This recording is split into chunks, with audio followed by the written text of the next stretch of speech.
Elizabeth. Meanwhile, the president repeatedly promised he wouldn't let Detroit go bankrupt when he bailed out the auto industry. And so when some people said we should let Detroit go bankrupt, we decided, no, we're going to make a bet on the American worker and American industry. Even when there were some politicians who were saying, let's let Detroit go bankrupt.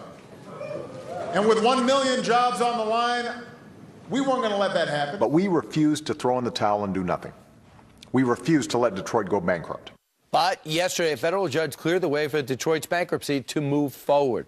What does that mean for the city and other cities that could be at risk, especially those counting on pensions from that city? Joining us right now, Stuart Varney. Stuart, you did point out that when he was saying Detroit, he meant the car industry. Right. And now the city is gone bankrupt, and yes, they've accepted their fate. What does that mean for the pensions? If you work for a city, you're a retired city worker, and it's a financially troubled city, you should be worried, because Detroit's bankruptcy sets a new pattern. It sets a new model, because the Detroit bankruptcy judge has said, yes, you can cut pensions. Doesn't matter what it says in the Michigan State Constitution, doesn't matter what the unions say. Yes, says the judge, you can cut pensions. Now, pensions for retired workers are the key problem for troubled cities across the country. Now they've got this new model. Detroit says you can cut those pensions. So you better get pretty worried if you're in these troubled cities all across the country. Well, look, Detroit is really in some troubled times. Like a third of the city is unoccupied, but they're going to bounce back this year, we hope.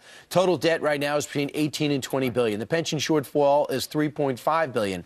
Unfunded health care, 5.7 billion. Yep. And people are leaving, 63% since the 1950s when it was roaring.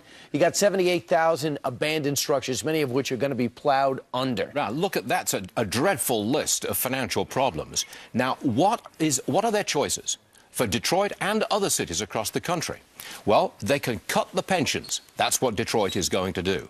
They can cut services some more so they can still pay the pensions. Well, that's not a very good option because services have already been cut across the country. They can raise taxes. That's a lousy option. They've raised taxes already. Or they can get a bailout. Can you imagine how nervous these families are right now? Yes, it's not funny. I put in my 25 years, yes, 35 years, yes, and one thing we can count on is a happy retirement. Look, my heart goes out to these people. They earned those pensions, and they are going to be cut. I blame the politicians a generation ago who made promises which cannot be kept. And the unions that cut the deals for then, not thinking of later.